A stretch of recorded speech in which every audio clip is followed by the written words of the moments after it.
Sungguh Tuhan, kami sangat membutuhkan Engkau. Kami sangat memerlukan Engkau dalam kehidupan kami ini. Bapa, hanya Engkaulah yang menjadi andalan kami. Hanya Engkaulah yang menjadi harapan hidup kami. Engkau adalah jawaban kami. Terima kasih Tuhan. Pada petang ini kembali kami siap untuk menyembah-Mu, memuliakan Engkau, mengagungkan Engkau, terlebih untuk menerima sabda-Mu Tuhan. Sebab itu Tuhan, urapi hamba-Mu, sembunyikan hamba-Mu di belakang salib Tuhan. Apapun yang disampaikan itu semata-mata adalah sabda-Mu, nasihat-Mu, sehingga firman Tuhan itu menjadi rema dalam hidup kami, meneguhkan iman kami. Kami semakin dekat kepada Tuhan, semakin erat bersama dengan Tuhan. Terima kasih Bapa. Terima kasih Tuhan Yesus. Kami sambut kebenaran firman-Mu di dalam nama Tuhan kami, Yesus Kristus. Yang percaya katakan amin. Salam Bapak Ibu yang dikasihi Tuhan, baik yang ada di gereja maupun yang saat ini beribadah di rumah masing-masing. Selamat petang, Tuhan memberkati Bapak Ibu kita semuanya. Bapak Ibu yang dikasihi Tuhan, saya ini senang mengisi TTS. Dan dalam TTS itu kadang-kadang ada gambar yang sama, yang kelihatannya sama tetapi berbeda, serupa tapi tak sama. Di situ diingatkan, coba diteliti, ada titik-titik tertentu yang berbeda.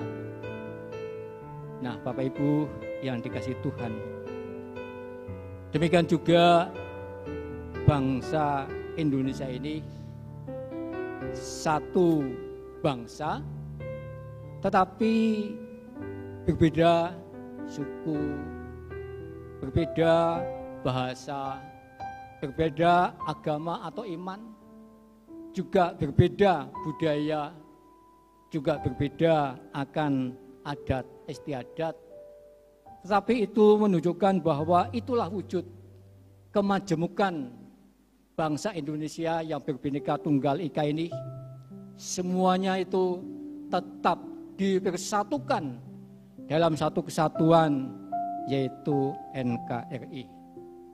Nah, Bapak Ibu yang dikasihi Tuhan, mari kita akan sama-sama membaca firman Tuhan pada sore hari ini,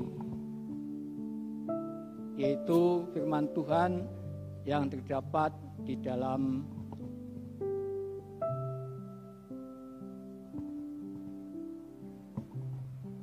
Rom 14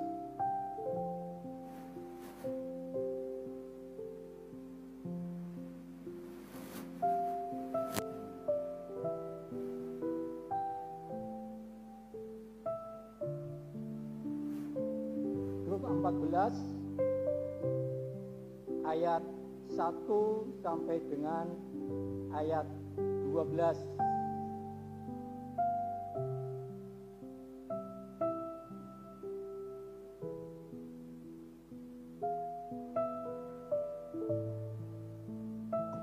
Demikian firman Tuhan.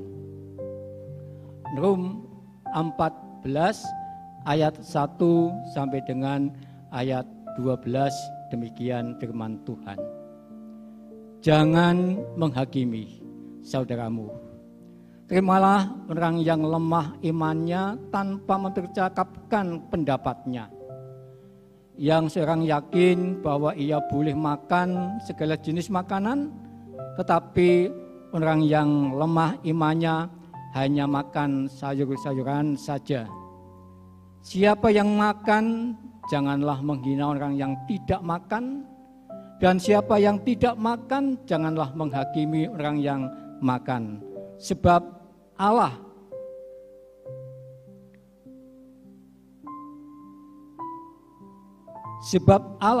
telah menerima orang itu. Siapakah kamu sehingga kamu menghakimi hamba orang lain? Entahkah ia berdiri, entahkah ia jatuh, itu adalah urusan tuannya sendiri, tetapi ia akan tetap berdiri, karena Tuhan berkuasa menjaga iman, menjaga dia terus berdiri. Yang seorang menganggap hari yang satu lebih penting daripada hari yang lain, tetapi yang lain menganggap semuanya hari sama saja. Hendaklah setiap orang benar-benar yakin dalam hatinya sendiri. Siapa yang berpegang pada suatu hari yang tertentu, ia melakukannya untuk Tuhan. Dan siapa makan, ia melakukannya untuk Tuhan. Sebab ia mengucap syukur kepada Allah, dan siapa tidak makan, ia melakukannya untuk Tuhan, dan ia juga mengucap syukur kepada Allah. Sebab tidak ada seorang pun di antara kita yang hidup untuk dirinya sendiri, dan tidak ada seorang pun yang mati untuk dirinya sendiri. Sebab jika kita hidup untuk Tuhan, dan jika kita mati untuk Tuhan. Jadi baik hidup atau mati, kita adalah milik Tuhan. Sebab untuk itulah Kristus telah mati dan hidup kembali, supaya ia menjadi Tuhan, baik atas orang-orang mati maupun atas orang-orang hidup. Tetapi mengapakah engkau menghakimi saudaramu? Atau mengapakah engkau menghina saudaramu? Sebab kita semua harus menghadap tahta pengadilan Allah. Karena itu tertulis, demi aku hidup, demikianlah firman Tuhan. Semua orang akan bertekuk lutut di hadapanku, dan semua orang akan memuliakan Allah. Demikianlah setiap orang di antara kita akan memberi pertanggungan jawab tentang dirinya sendiri kepada Allah. Nah, Bapak Ibu sidang jemaat yang dikasihi Tuhan, jadilah sebagai seorang hamba, bukan hakim. Di sini di dalam pembacaan firman Tuhan, ayat yang menjadi ayat emas bagi kami, bagi kita semuanya, yaitu ayat yang ke-10. Tetapi engkau, mengapakah engkau mengakui saudaramu? Atau mengapakah engkau menghina saudaramu? Sebab kita semua harus menghadap tahta pengadilan Allah. Di sini ada 3 hal yang perlu kita simak, yang perlu kita perhatikan. Oleh sebab itu, nasihat Rasul Paulus ini pun mengatakan, jadilah sebagai seorang hamba, bukan hakim. Di dalam 2 Timotius 2 ayat 23 dan ayat 25 mengatakan, hindarilah soal-soal yang dicari-cari, yang bodoh dan yang tidak layak. Engkau tahu bahwa soal-soal itu menimbulkan pertengkaran. Sedangkan seorang hamba Tuhan tidak boleh bertengkar, tetapi harus ramah terhadap semua orang.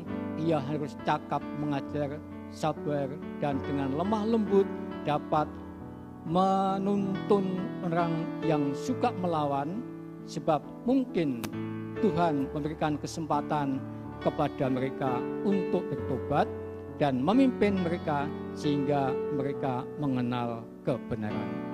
Nah, Bapak Ibu yang dikasihi Tuhan, yang pertama, jangan menghina orang yang berbeda pandangan dengan kita. Di sini dikatakan bahwa kita sama-sama ciptaan Tuhan. Kita sama milik Tuhan. Oleh sebab itu di dalam 2 Korintus 10 ayat 7 dikatakan, tengoklah yang nyata di depan mata kamu. Kalau ada seorang benar-benar yakin bahwa ia adalah milik Kristus, hendaklah ia berpikir di dalam hatinya bahwa kami juga adalah milik Kristus sama seperti dia. Nah, sidang jemaat yang dikasihi Tuhan, hidup ini adalah milik Kristus, siapapun kita. Walaupun berbeda agama, berbeda bahasa, berbeda suku, berbeda budaya atau adat istiadat, tetapi kita semuanya ciptaan Allah, milik Allah.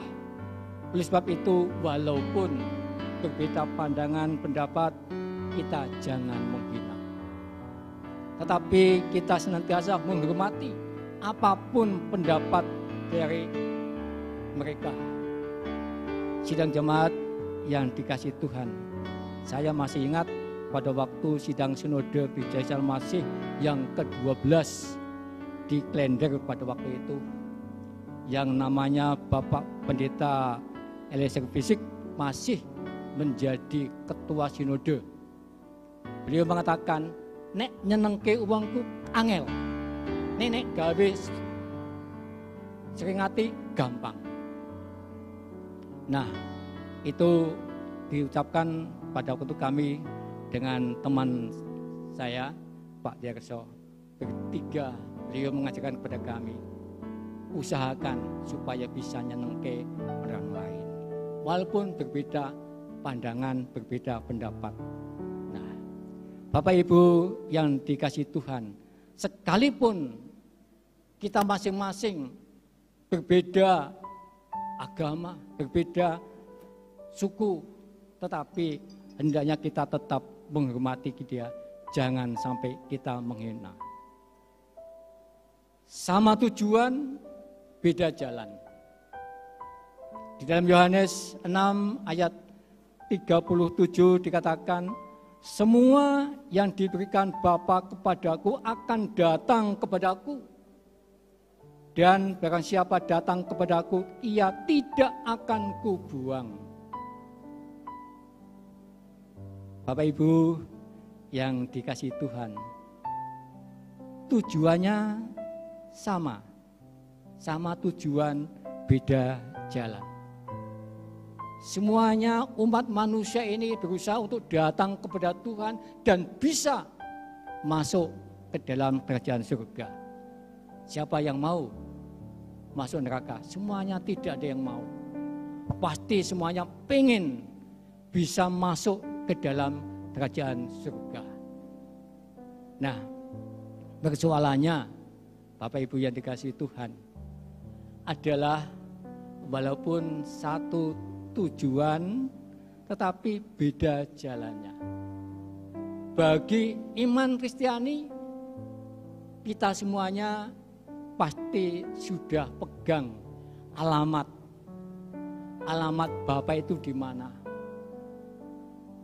Kita sebagai anak Tuhan sudah pegang alamat, yaitu di dalam Yohanes 14 ayat 6. Kata Tuhan Yesus, akulah jalan, kebenaran dan hidup. Tak seorang pun datang kepada Bapa kalau tidak melalui aku. Siapapun yang akan datang kepada Tuhan. Tetapi persoalannya, kalau mereka bisa punya alamat atau belum. Bapak Ibu, kehidupan kita semuanya sebagai anak Tuhan, dalam perjalanan kita untuk menuju kehidupan yang kekal, untuk menuju ke surga itu, sudah ada yang memandu, sudah ada yang menuntun, yaitu Tuhan Yesus. Di dalam kuasa Roh Kudus, Bapak Ibu, suatu saat mungkin kita akan sama-sama akan ke Jogja. Nah, bagi kita anak-anak Tuhan sudah ngantongi alamat di Keraton Jogja itu di mana. Nah, kalau kita sudah jelas dituntun kepada yang punya alamat. Kita sudah ada yang memimpin, yang punya alamat. Kita pasti akan sampai ke tempat alamat itu. Tapi bagi dia, apakah dia sudah mengenal alamat atau tidak, kita tidak tahu. Apakah akan sampai tempat, kita tidak tahu. Itu urusan kepada Tuhan. Tapi yang jelas, kita pasti selamat sampai tempat tujuan, yaitu dalam kehidupan yang kekal bersama dengan Tuhan. Nah, Bapak Ibu yang dikasihi Tuhan, sama tapi beda kualitas.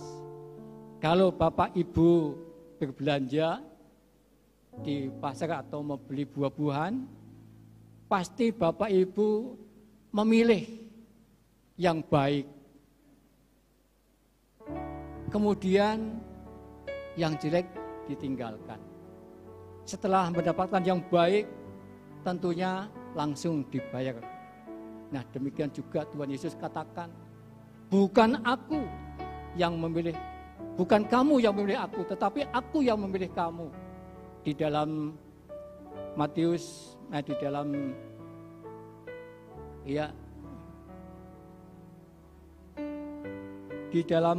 di dalam Yohanes 15 ayat 6. Yohanes 15 ayat 6 dikatakan, bukan kamu yang memilih aku, tetapi akulah yang memilih kamu. Dan aku telah menetapkan kamu supaya kamu pergi dan menghasilkan buah. Dan buahmu itu tetap, supaya apa yang kamu minta kepada Bapa di dalam namaku, diberikannya kepadamu. Nah, Bapak Ibu yang dikasihi Tuhan, bedanya di situlah. Bedanya bahwa kita sebagai anak Tuhan, sebagai umat yang menjadi pilihan Allah itu punya kualitas, punya nilai berbeda, punya nilai tambah. Dan kita berharga di mata Tuhan. Sebab itu Tuhan senantiasa memakai kita sebagai anak-anak Tuhan untuk tetap berpegang teguh iman.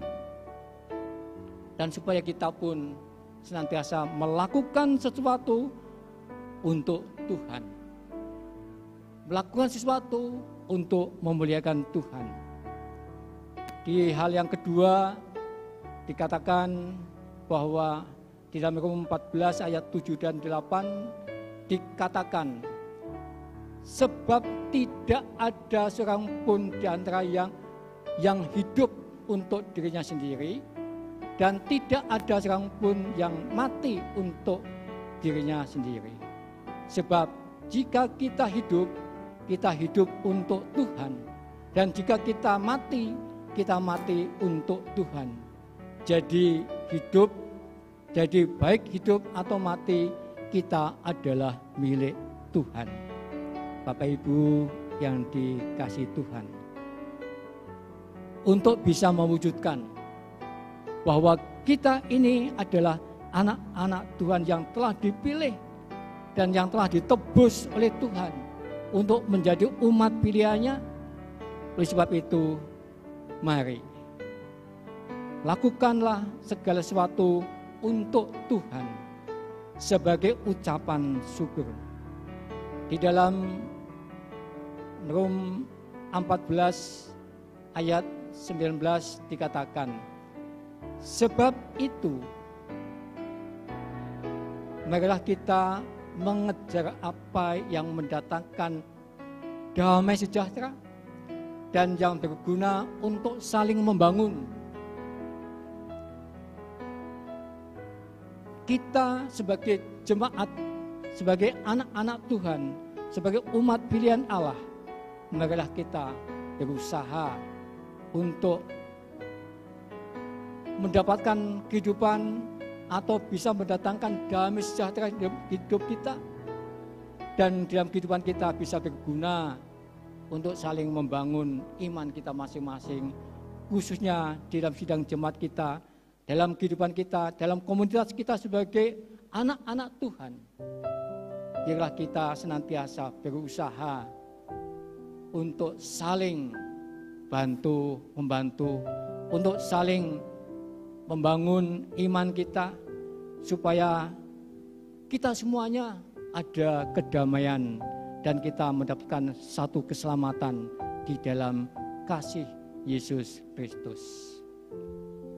Bapak Ibu yang dikasihi Tuhan, di dalam Rom 14 dikatakan,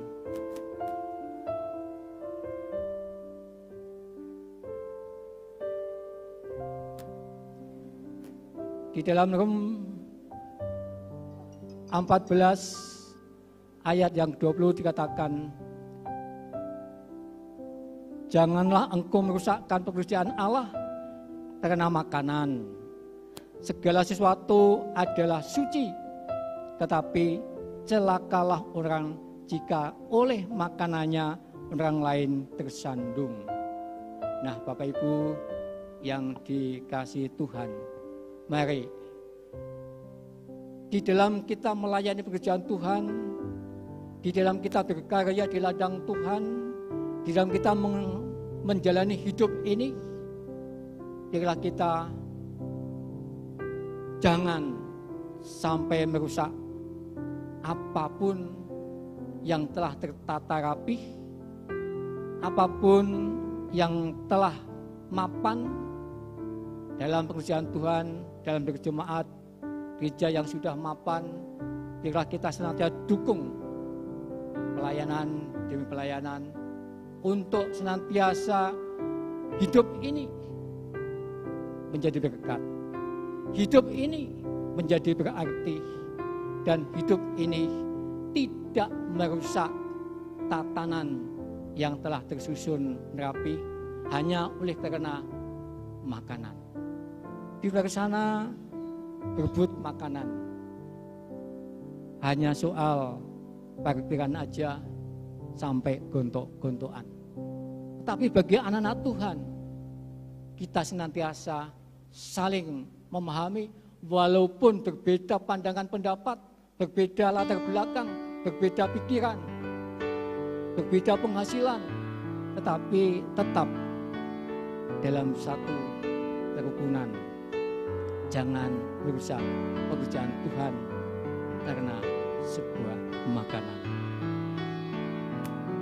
Kemudian yang Rom yang ke-20, Rom 14 ayat 20 dikatakan, janganlah engkau merusakkan pekerjaan Allah karena makanan. Segala sesuatu adalah suci, tetapi celakalah orang jika oleh makanannya orang lain tersandung. Bapak Ibu, itulah, jangan sampai kita membuat orang lain jatuh karena soal yang sepele hanya karena makanan. Nah, Bapak Ibu yang dikasihi Tuhan, di dalam Rom 14 ayat 22 dikatakan, berpeganglah pada keyakinan yang engkau miliki itu, tetapi dirimu sendiri di hadapan Allah berbagailah dia yang tidak menghukum dirinya sendiri dalam apa yang dianggapnya baik untuk dilakukan. Bapak Ibu yang dikasihi Tuhan, bagi kita semuanya pasti punya kesalahan. Kalau ada pribadi yang mengatakan aku tidak salah, bohong. Aku tidak dosa, bohong. Itu namanya menipu dirinya sendiri. Kita semuanya adalah orang yang bersalah di hadapan Tuhan. Tetapi oleh karena kasih Allah, kita semuanya telah diselamatkan.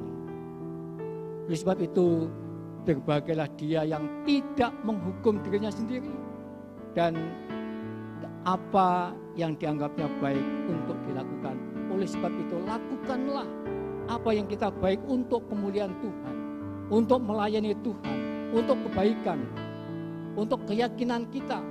Kita meyakini bahwa keselamatan itu hanya lewat Tuhan Yesus Kristus. Akulah jalan, kebenaran, dan hidup. Nah, Mari, kalau kita datang kepada Tuhan, pasti dalam nama Tuhan Yesus. Kalau kita minta apapun kepada Bapa, pasti dalam nama Tuhan Yesus Kristus. Jadi setiap permohonan kita pasti ada yang menanggung, yaitu Tuhan Yesus Kristus. Sidang jemaat yang dikasihi Tuhan, kita tetap berpegang teguh pada keyakinan kita. Jangan goyah apapun yang terjadi saat-saat ini, walaupun pandemi virus corona merajalela. Tapi yakinlah bahwa kita semuanya tetap dalam lindungan Tuhan. Kita semua tetap diselamatkan oleh Tuhan. Kita aman dalam kepak sayapnya, di dalam naungan Tuhan. Kita aman. Itu harus kita yakini. Walaupun di luar sana heboh, biarkan. Tapi saya yakin, kita yakin, aku dalam lindungan Tuhan. Aku di dalam perlindungan Tuhan. Dan aku akan aman. Nah, Bapak Ibu yang dikasihi Tuhan, hal yang ketiga di dalam ayat yang Rum 14 ayat 12 dikatakan bahwa kita semuanya akan menghadap ke pengadilan atau ke penghakiman Allah. Kita akan semuanya menghadap ke penghakiman, dan yang akan menghakimi adalah Tuhan Yesus. Di dalam Rum 14 ayat 12 katakan, demikianlah setiap orang di antara kita akan memberi pertanggungan jawab tentang dirinya sendiri kepada Allah. Nah,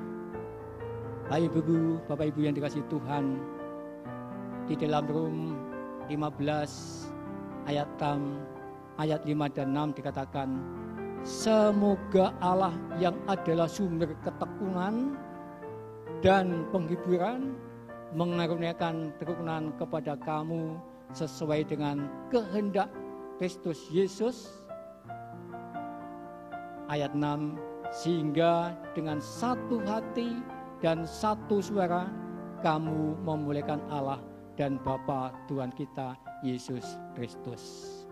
Nah, Bapak Ibu yang dikasihi Tuhan, kita semuanya kelak di dalam pengadilan Allah. Kita akan menghadap kepada Allah, mempertanggungjawabkan tingkah laku, tutur kata kita semuanya. Dan itu harus dipertanggungjawabkan kepada Allah di hari penghakiman nanti. Oleh sebab itu, Bapak Ibu yang dikasihi Tuhan, biarlah nasihat Rasul Paulus ini kita pegang, karena hanya Allah lah sumber keturunan kita, dan kita sebagai umat hendaknya setia, taat, tekun di dalam menjalankan kewajiban kita, yaitu beribadah kepadanya. Karena Allah sumber kehidupan ini telah mengaruniakan kerukunan kepada kita. Oleh sebab itu, dalam setiap kehidupan rumah tangga, jagalah keharmonisan rumah tangga. Jagalah kebersamaan di dalam rumah tangga, suami istri, anak, menantu, cucu, hendaknya senantiasa bersama-sama sehati untuk menjauhkan hal-hal yang sifatnya merugikan kesejahteraan, yang sifatnya memecah belah. Tetapi biarlah ciptakan hidup rukun. Demikian juga di dalam berjemaat, kita tetap bersatu di dalam satu kesatuan jemaat. Walaupun saat-saat ini tadi saya katakan suasana di luar sana sangat tidak menguntungkan, Tapi bagi anak-anak Tuhan, percaya kalau hidup kita dipasrahkan kepada Tuhan Sang Pencipta alam semesta ini, Dia yang juga telah mengaruniakan kemerdekaan kepada kita, maka Dia yang bertanggung jawab dan pasti memberikan kemerdekaan kepada kita, kemerdekaan yang hakiki, bahwa kita aman di dalam lindungan Tuhan. Oleh sebab itu, mari kita ciptakan kerukunan hidup ini di dalam keluarga kita masing-masing, hidup di dalam keharmonisan. Sidang jemaat yang dikasihi Tuhan,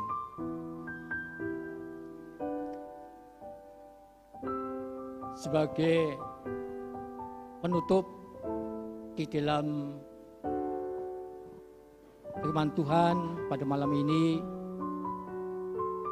kita baca bersama, yaitu dalam Rum 14 ayat 13. Rum 14 ayat yang ke-13.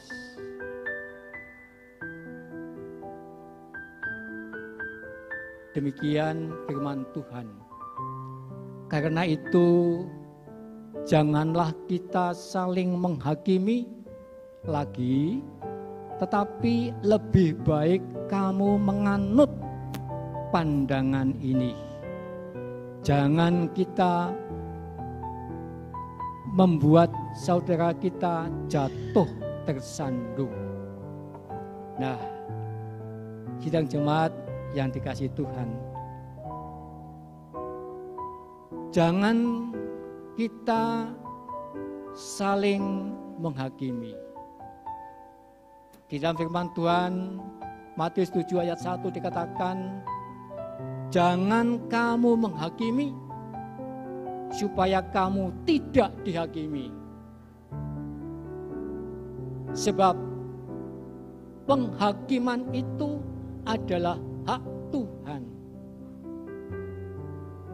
Sebab Tuhanlah adalah hakim di atas segala hakim. Jangan kamu menghakimi supaya kamu tidak dihakimi. Penghakiman itu adalah hak Allah, karena Dialah hakim di atas segala hakim. Lebih baik, nasihat daripada Rasul Paulus katakan, lebih baik yaitu kamu menganut pandangan ini. Jangan kita membuat sesuatu, membuat saudara kita jatuh tersandung. Nah, daripada kita menghakimi orang lain, lebih baik kita berbuat sesuatu untuk kemuliaan Tuhan dan untuk melakukan kewajiban kita sebagai anak-anak Tuhan, menjalankan tugas pelayanan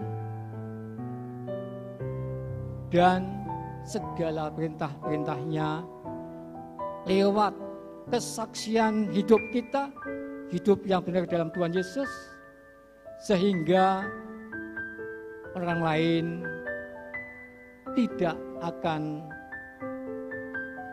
jatuh, atau sehingga kita pun orang lain, supaya kita pun menjadi hidup ini tidak menjadi batu sandungan.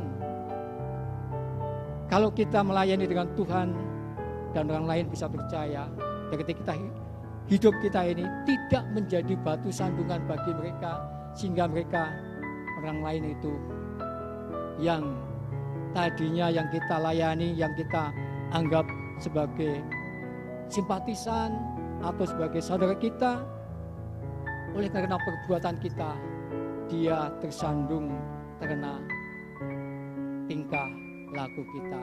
Mungkin pelayan kita tidak sadari bahwa perbuatan kita itu menyebabkan dia tersandung, karena hanya beda pendapat, hanya beda pandangan, hanya beda pikiran. Tetapi biarlah walaupun berbeda, tapi kita tetap menjaga keutuhan kebersamaan, bahwa Dia juga milik Kristus, kita juga menjadi milik Kristus. Dia adalah umat Allah dan kita adalah umat pilihan Allah. Sidang jemaat yang dikasihi Tuhan, mari kita jalani hidup ini dengan pasrah kepada Dia yang punya kehidupan dan yang punya berkat. Oleh sebab itu, mari kita mengikuti pandangan ini, yaitu nasihat Rasul Paulus.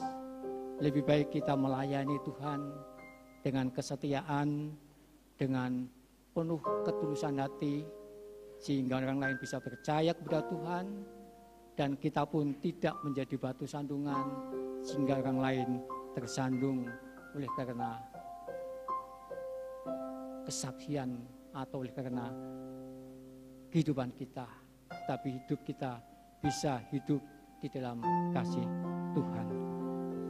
Tuhan memberkati kita sekalian, Bapak Ibu yang telah membaca, mendengarkan, dan melakukan apa yang menjadi nasihat Tuhan.